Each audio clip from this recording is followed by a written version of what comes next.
Olá, turma. Estamos aqui, então, no nosso último módulo da disciplina de aprendizado profundo, em que nós vamos agora conhecer sobre as redes de aprendizado por reforço, né? Que na unidade 1, nós vamos conhecer ter uma introdução sobre esses conceitos e a arquitetura desse tipo de forma de aprendizado. Então, relembrando um pouquinho sobre as categorias dos métodos de aprendizado de máquina que nós temos o aprendizado supervisionado, não supervisionado. Nós temos também a versão híbrida, que seria a versão semi-supervisionada, né, que combina as duas estratégias. E agora nós vamos ver um novo tipo, né, dessa categoria que envolve aprendizado por reforço. Nas categorias que nós vimos, né, relacionadas aos módulos anteriores também, que envolvem aprendizado supervisionado e não supervisionado, geralmente a gente quer extrair padrões e um conjunto volumoso de dados, né? Por que volumoso de dados? Aqui dentro do aprendizado profundo, o processo de treinamento desses modelos, para ter uma boa acurácia, para ter um bom resultado, exige que esse conjunto de dados seja volumoso. Então, a gente tem esse cenário que a gente tem um volume muito grande de dados. Agora, aqui no aprendizado por reforço, o que a gente quer extrair também é padrões, né? Só que a gente não vai extrair esses padrões de uma base de dados. A gente vai extrair de interações de um agente com o ambiente e, através de um sistema de recompensas e punições, é que ele vai aprendendo a tomar a sua decisão. Então, o que é o aprendizado por reforço? É uma categoria do aprendizado de máquina que visa determinar o melhor conjunto de ações, que seriam as decisões, né, em um ambiente para a solução de um problema específico. A ideia dessa estratégia é que ela aprende de maneira ativa, por meio de tentativa e erro. Ela não precisa de exemplos rotulados, como a gente viu lá no aprendizado supervisionado e não supervisionado, que a gente precisa de uma base de dados rotulada. Aqui a gente não tem isso, não tem essa base de dados, não tem esses rótulos, né? O que a gente tem são apenas sinais de recompensa da interação de um agente no ambiente. E nós temos também uma meta bem definida, que envolve maximizar a recompensa acumulada, ou seja, por meio dessa interação do agente com o ambiente, ele vai recebendo recompensas, dependendo do valor dessa recompensa, a gente quer acumular o máximo de recompensa possível, tomando as melhores ações nesse ambiente. Então, no aprendizado supervisionado, né, nós dependemos desse volume de dados que seja representativo e totalmente anotado, né, considerando o aprendizado supervisionado, para montar o nosso conjunto de treinamento. E, geralmente, adquirir esse tipo de qualidade e esse volume de dados é muito custoso, muito caro. Né? E também, uma vantagem é que isso aí vai exigir pouco conhecimento do problema. Como a gente já sabe que nas tarefas do aprendizado de máquina, a gente prefere aprender com exemplos, a gente não precisa ter uma explicação muito clara do problema. A gente precisa ter dados que representem o problema.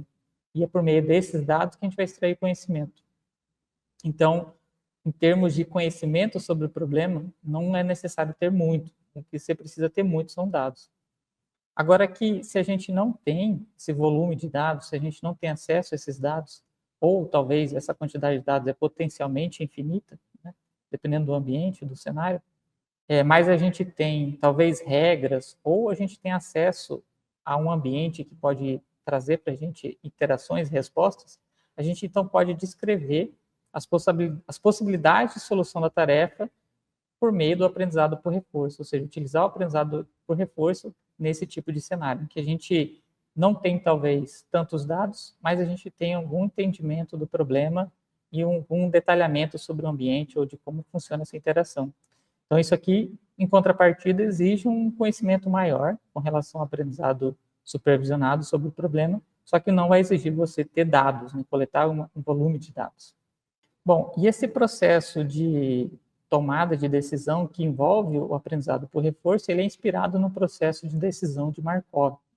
Markov foi um estatístico russo, né, Andrei Markov, que propôs, né, uma maneira de modelar as interações de um sistema entre estados e recompensas, né, por meio de recompensas e ações. Então, a ideia é de tomar uma decisão ou uma ação e avaliar seu impacto, que seria a recompensa obtida dessa decisão, ao longo do tempo, ele é modelado, então, como um processo de decisão de Markov. Então, dentro do aprendizado por reforço, essa modelagem dessa dinâmica do agente, estado e ação é modelada por meio de um processo de decisão de Markov.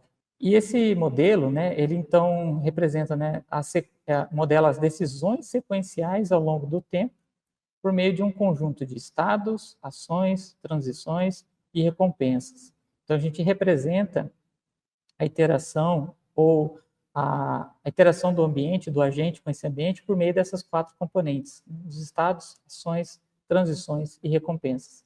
E a gente tem que a probabilidade de transição para um próximo estado, ou seja, transitar de um estado para um novo estado, depende apenas do estado atual e da ação executada.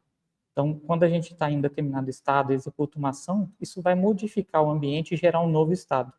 Então, esse processo de transição, né, a probabilidade de ocorrer essa transição, ela depende apenas do estado atual para poder gerar um novo estado.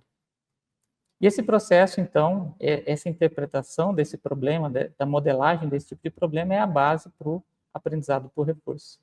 Bom, a arquitetura, então, do aprendizado por reforço geralmente é descrita, então, em termos de agente, ações, ambiente, estado e recompensa, né?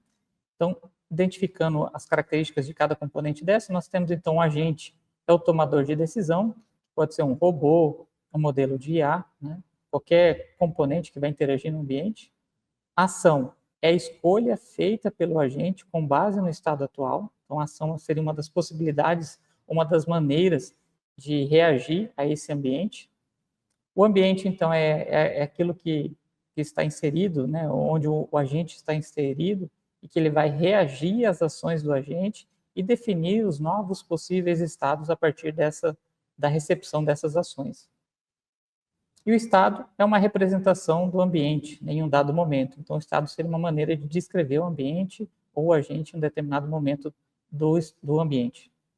Então, geralmente, essa arquitetura, né, descrita por essas componentes, a gente também tem a recompensa, né, que seria a última componente desse processo, que é o feedback ou a resposta de como esse agente reagiu bem ou reagiu mal dentro desse ambiente. Então, a gente tem basicamente esse tipo de interação. A gente tem um ambiente, a gente tem um agente, ele tem uma possibilidade de ações para executar dentro desse ambiente. Então, uma vez que ele executa uma ação qualquer dentro desse ambiente, ele vai mudar o estado ou a configuração desse ambiente. E aí, então, a gente tem acesso ao novo estado. E pelo fato dele modificar esse estado, modificar esse ambiente, a gente também recebe uma recompensa. Então, a gente só tem acesso ao estado novo e à recompensa depois de ter executado uma ação dentro do ambiente. Agora, se a gente troca esse agente e considera ele como um método de aprendizado por profundo, então a gente tem o que a gente chama de aprendizado por reforço profundo, em que o agente é uma IA baseada no aprendizado por reforço. Né? E aí, em inglês, o termo mais comum é Deep Reinforcement Learning, né? Relacionado, então, ao aprendizado por reforço com aprendizado profundo. E a gente tem o mesmo cenário, a diferença é que agora essa IA, esse agente vai receber essas informações do estado e da recompensa para poder decidir aí quais são as melhores ações para ele tomar e ficar nesse loop aqui, interagindo com o ambiente. Bom, então fazendo um comparativo entre o aprendizado por reforço e o aprendizado supervisionado, para a gente entender um pouco essa relação, imagine que você quer aprender a dirigir de maneira responsável um carro a partir de um volume enorme de vídeos de pessoas dirigindo de maneira segura e perigosa. Então, você vai lá entrar no YouTube e pesquisar vídeos de pessoas dirigindo um veículo de maneira segura e perigosa, ficou horas assistindo todos esses vídeos e aprendeu, vamos assim dizer que você aprendeu a dirigir. E quem definiu que são vídeos seguros e perigosos foi um especialista que falou, ó, assiste esses vídeos de maneira correta e esses outros vídeos de maneira incorreta para você aprender a dirigir. Então, esse seria um cenário que a gente teria essa coleta de dados para coletar todos esses volumes de vídeos, todas essas informações, e um especialista que anotou e registrou ó, o que é bom, o que é ruim. Esse é um cenário que a gente pode extrair padrões. É mais difícil, não é o que é comum em prática, né? Mas é uma forma de fazer o aprendizado supervisionado. Então, essa seria uma maneira de fazer o aprendizado supervisionado para essa tarefa.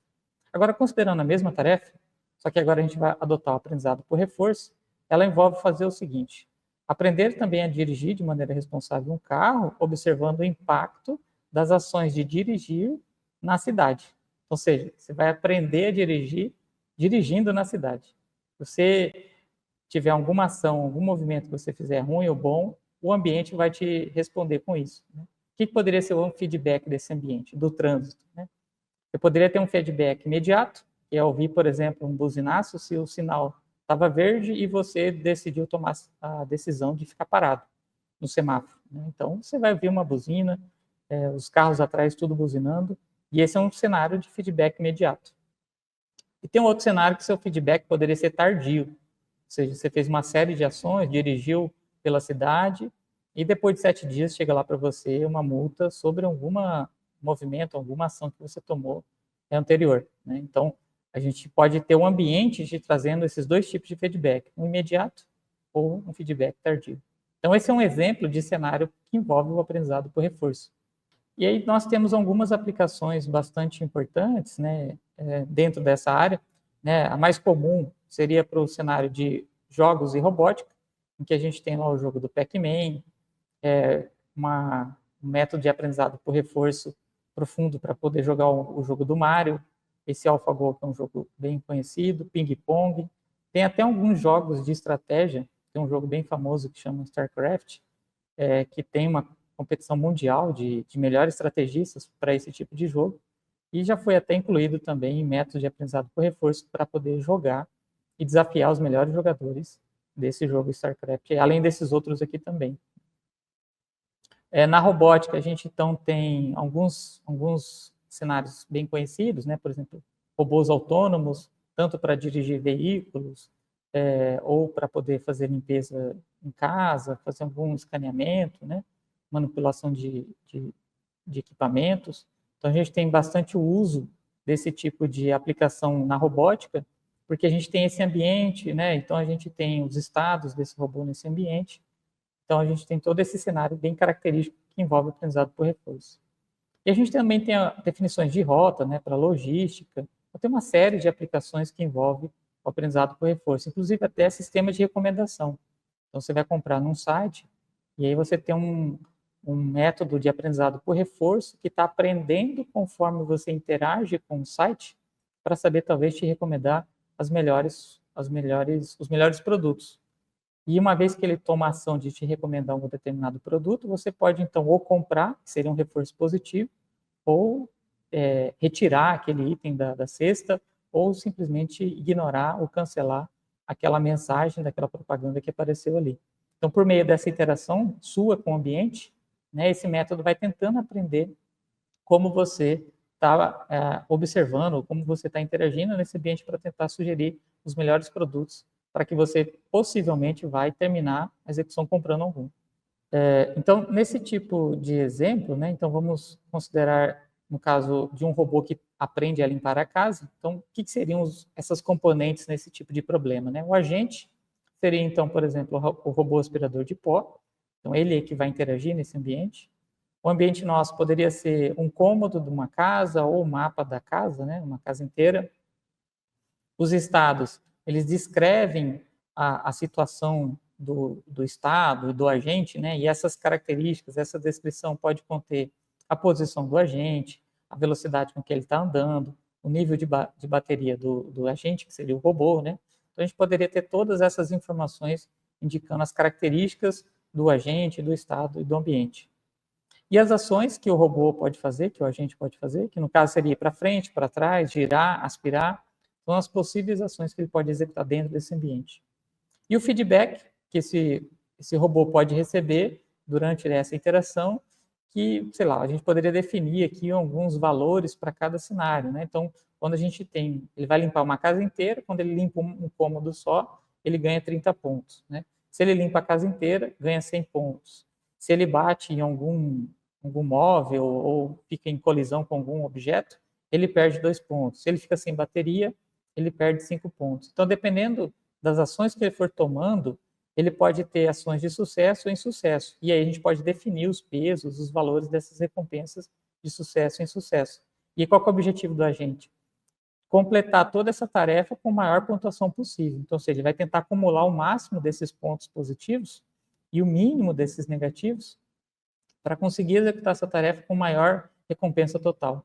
Então, se a gente imaginar esse cenário, né, então vamos supor que o nosso ambiente, a gente poderia representar um cômodo, por exemplo, por meio dessas células, dessa matriz aqui de tamanho 4x4. Né? Então, a gente tem essa matriz que representa cada posição do ambiente. Né? E aí a gente tem o nosso robô aqui, por exemplo, na posição 3. A gente tem uma sujeira representada por essa estrela aqui na posição 2. A gente tem um obstáculo aqui nessa posição 5. Esse outro obstáculo aqui, mais uma sujeira aqui e uma sujeira aqui. Então, qual é o objetivo do robô? Ele andar por todo esse cenário aqui e limpar, deixar tudo limpo, ou seja, tirar essa sujeira daqui, daqui e daqui. E aí o robô tem, por exemplo, algumas ações. Né? Ele pode, então, ir para a esquerda, ele pode ir para a esquerda, ele pode ir para baixo, ele pode ir para a direita, ou ele pode tentar ir para cima. Né? Então, dependendo de uma dessas 4 ações, vamos supor que o aspirador está sempre ativado, então ele está aspirando por onde ele passa. E aqui a gente tem a descrição do estado, né? Por exemplo, a descrição do estado poderia ser: o robô está aqui na posição 3 e está com 50% de bateria. Né? E aí, uma das ações que o agente sugeriu foi, por exemplo, ir para baixo. Né? Então, ele sugeriu fazer essa ação aqui, em que ele sai da casa 3 e vai para a casa 7. Né? E o que acontece com esse agente quando ele executa essa ação? Ele vai mudar a configuração do estado. Agora o estado vai mudar, vai ser um outro estado, em que o agente está, por exemplo, agora aqui na posição 3 e a bateria dele, vamos supor que caiu agora para 49%. Né? E aí, uma vez que a gente tem esse novo estado, a ideia do agente é: agora que eu estou com esse estado, qual que é a melhor ação que eu tenho que fazer? Se ele está nessa posição e ele resolver ir para cá, ele vai entrar em colisão. E aí ele vai perder menos ponto ainda nesse processo. Né? Então, o agente ele vai tentar interagir com esse ambiente, executando algumas ações, para tentar encontrar a melhor maneira de andar por todo esse ambiente, evitando esses obstáculos, para poder fazer essa coleta de sujeira. Então, a gente pode modelar como seria o processo de tomada de decisão de Markov. A gente pode modelar essas transições de estados por meio dessa maneira. Então, a gente tem esse estado em que é o estado que eu estou com o robô aqui na posição 3 e com bateria 50%, vamos supor que eu estou representando esse estado com essa configuração, com essa esfera. Né? O que acontece se esse robô tentar ir para cima? Ele vai continuar nesse mesmo estado. Talvez a bateria dele vai diminuir, né? Mas ele vai ficar preso ainda nesse estado, nessa configuração. Ele vai ficar em looping aqui se ele ficar tentando tomar essa decisão de ficar sempre para cima. Agora, se ele for para baixo, né, então ele vai para um outro estado. Se ele for para a esquerda, ele vai para outro estado. Se ele for para a direita, ele vai para um outro estado. Então, o que a gente tem? Essas esferas indicando os estados do meu ambiente e as conexões entre um estado e outro, representando aqui pelas possíveis ações que o nosso agente pode executar. E então, o nosso objetivo é: qual dessas transições seria a mais interessante para poder fazer, para limpar a sala. Né? Então, uma vez que a gente está vendo que a sujeira está aqui, aí, então, uma tomada de decisão mais relevante seria ir para a esquerda, mas ele tem que analisar todas as possibilidades aqui. Qual que é a possibilidade mais interessante? E aí, então, a gente teria um mecanismo inteligente de fazer com que esse agente tome as melhores decisões aqui para aumentar a recompensa dele. Então, nesse tipo de cenário, né, a gente pode ter um ou múltiplos agentes. Então, ou seja, nesse aqui é um cenário que a gente só tem um único agente aqui. Mas eu poderia ter outros robôs aqui, né, outros aspiradores de pó espalhados aqui. Aí já seria um cenário que a gente tem múltiplos agentes no ambiente. Além disso, esse ambiente pode ser estático ou dinâmico. Então, no caso aqui, é um cenário que a gente tem o nosso ambiente estático. Esse obstáculo vai estar sempre aqui, a sujeira vai estar sempre aqui. Mas a gente poderia ter um cenário dinâmico em que esses obstáculos e essa sujeira podem estar se deslocando ao longo do tempo. E, além disso, o estado do agente, né, ele pode ser parcialmente observável ou totalmente observável. Então, imagine que o ambiente, se a gente for descrever o estado desse ambiente inteiro, a gente tem o robô na posição 3, sujeira na posição 2, obstáculo aqui na posição 5, né? Então, a gente tem um conjunto de descrições mais detalhadas do ambiente. Só que, geralmente, esse ambiente é obscuro, dependendo do cenário. A gente não tem acesso a todos esses dados do ambiente. E aí, então, o que a gente tem seriam os estados do agente, que seria o que o próprio agente está monitorando ao longo do tempo. Então, por exemplo, a gente tem um cenário que o agente só enxerga a posição dele e o nível de bateria dele. Então, essa seria a descrição do estado do ambiente. Então, quando a gente tem que o estado do agente ele é parcialmente observável, seria esse tipo de cenário. O estado do ambiente é uma descrição muito mais completa, só que o estado do agente ele tem acesso a só poucas informações em relação a isso. Ou um cenário em que a gente tem o agente com uma visão totalmente observável dos estados do ambiente. Então, a gente tem que o estado que o agente está enxergando é o mesmo de todo o ambiente, ou seja, ele teria acesso à informação dentro do estado dele, que tem sujeira na posição 2, que tem obstáculo nessa posição aqui. Então, quando a gente tem esse tipo de cenário, a gente tem, então, um cenário em que o estado é totalmente observável. Bom, a interação, então, entre o agente e o ambiente, né, ele pode ser registrado a cada instante de tempo. Então, a cada instante de tempo está tendo essa interação do agente com o ambiente, e isso vai obtendo para a gente, vai gerando uma sequência de estados, ações e recompensa ao longo dessas iterações. E a gente pode, então, representar um histórico, que seria a experiência ou a trajetória dessa iteração, coletando justamente essas informações do estado e das ações de recompensa, começando lá do estado inicial até um tempo t qualquer. Então, se a gente for considerar, né, que existe uma função de recompensa, FREC, em que, dado um estado atual e a ação que eu quero executar nesse estado atual, né, eu vou obter o seguinte, ó, qual que vai ser o feedback, ou vai ser o resultado de executar essa ação nesse estado, nesse ambiente. E aí, então, a gente recebe esse valor, ou esse número que representa essa recompensa. Então, durante toda essa interação, a gente poderia ter um histórico H que teria o seguinte: o estado inicial, qual que foi a ação executada naquele estado inicial e qual que foi a recompensa que a gente obteve logo depois. Então, a recompensa a gente só obtém depois de executar a ação no ambiente. E aí, uma vez que a gente tem essa recompensa, a gente então vai gerar um novo estado no ambiente. Aí eu vou, então, dado esse novo estado, tentar tomar uma nova ação ou a mesma ação, dependendo da configuração. Isso vai me gerar uma recompensa e assim a gente pode registrar todo esse histórico, toda essa trajetória de experiência, né, ao longo do tempo, registrando então os estados, ações e recompensas. E aí a gente tem o seguinte, né, a recompensa acumulada, que é o que a gente chama de retorno, de uma sequência dessa, de um histórico desse, ela pode ser estimada então com a soma de todas essas recompensas que nós teríamos. Então, se a gente voltar aqui, se a gente considerar todas essas recompensas que foram executadas ao longo desse tempo e somar todas elas, a gente teria então que seria a recompensa acumulada ou a recompensa total, né, obtida ao longo desse tempo.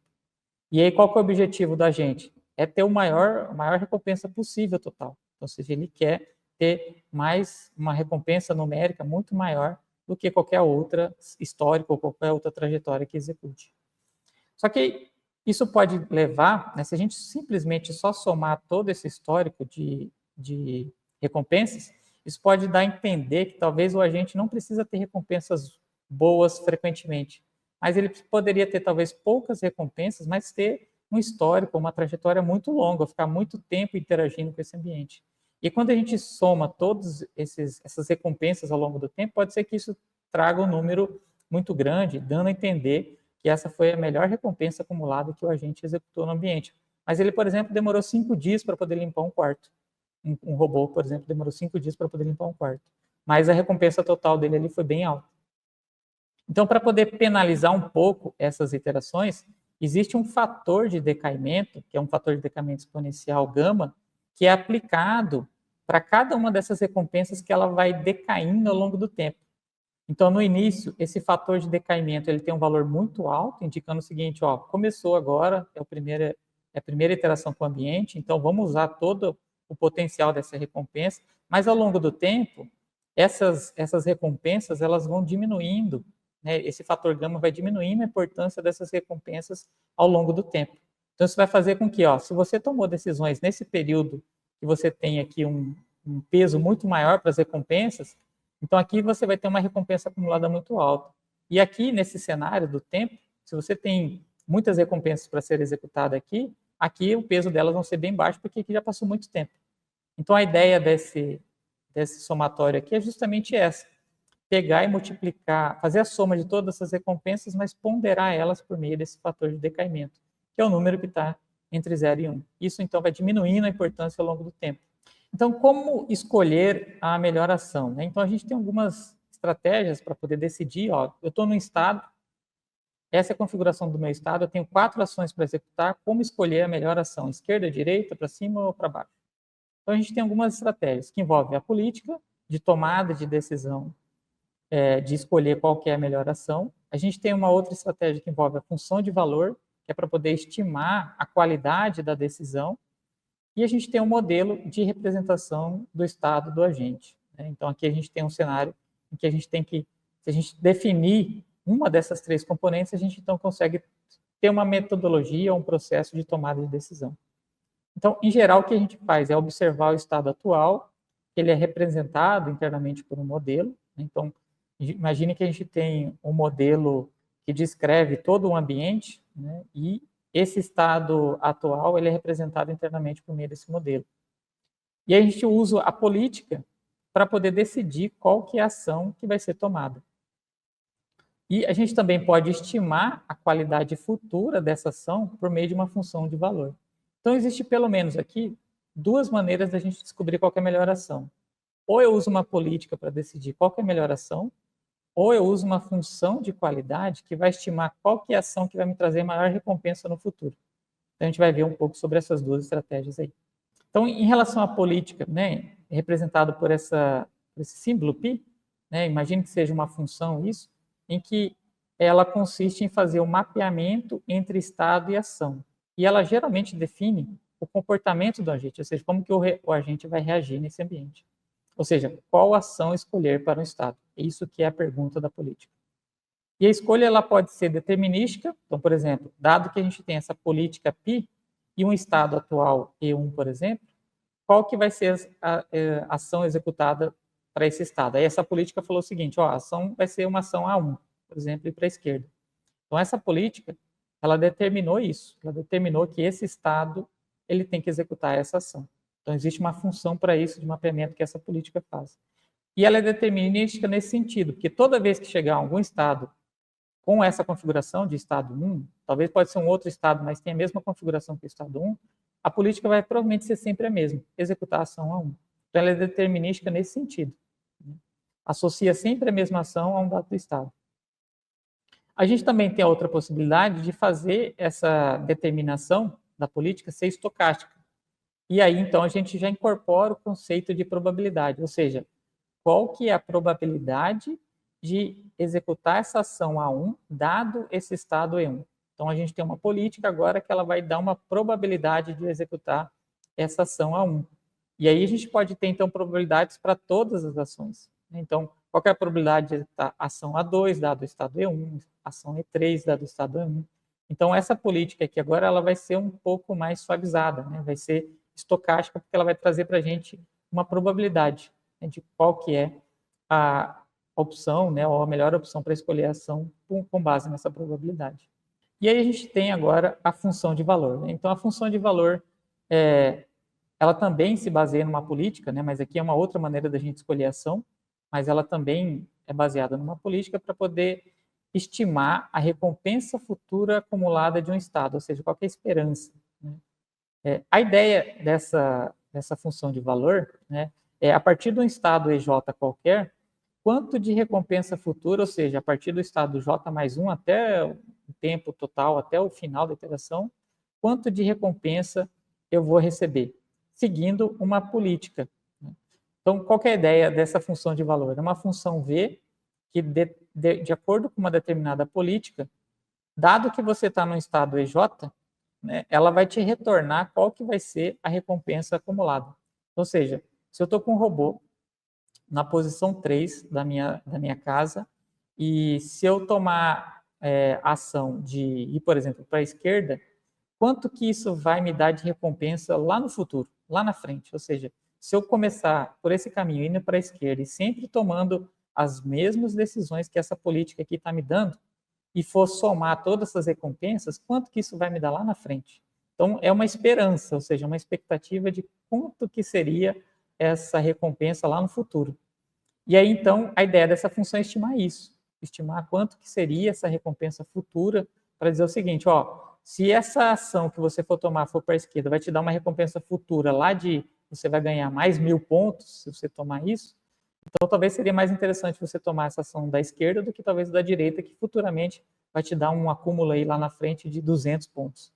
Então a ideia dessa função de valor é estimar isso, essa esperança de quanto de recompensa eu poderia ganhar a partir daquele momento até o final. E aí também essa recompensa ela pode ser estimada considerando a ação, né? Então, ou seja, qual que seria essa recompensa futura para esse estado dada essa ação, que é o que a gente chama de key value, né? O valor Q.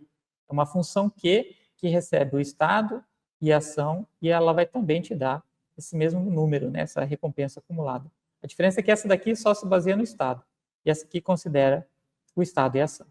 O modelo, então, a ideia do modelo é predizer qual deve ser o novo estado do ambiente após a execução de uma ação. Então, qual que é a ideia? Que a gente gostaria de ter uma maneira de interpretar como que o ambiente funciona. Então, a ideia do modelo é você ter isso, ter uma interpretação ou ter uma descrição de como o ambiente, aprender a entender como que o ambiente modifica os estados a partir das ações. Mas esse é um cenário um pouco mais complexo, né? Porque isso exige então, que a gente tenha um processo de aprendizado para entender o ambiente e não exatamente as ações do agente, do modelo, né? Então, a gente quer aprender o ambiente, quer entender esse ambiente, como que é a dinâmica desse ambiente quando diversas ações acontecem. E aí, como a gente tem um agente interagindo nesse ambiente, né? Então, o modelo então vai estimar a recompensa desse agente, porque ele está aprendendo a entender o modelo. Ó, eu estou aprendendo o ambiente, e eu consigo agora dizer, se eu estou tentando aprender o ambiente, eu consigo dizer de uma maneira melhor como esse agente tem que executar as ações aqui dentro.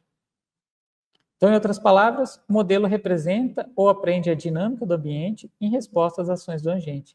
E esse modelo pode ser implícito, modelo conhecido ou descrito por regras prévias, né? Ou seja, um modelo que é dado, né? Você tem acesso a esse modelo do ambiente, ou é um modelo explícito que ele é aprendido por meio da experiência exploratória. Então, na maioria dos, por exemplo, num cenário de um robô limpando uma casa, a gente já tem um cenário de modelo que seria explícito, né? Então, ou seja, a gente não tem acesso a esse ambiente e ter ali acesso a todas as possibilidades desse ambiente. Você só vai conseguir saber depois de executar uma ação.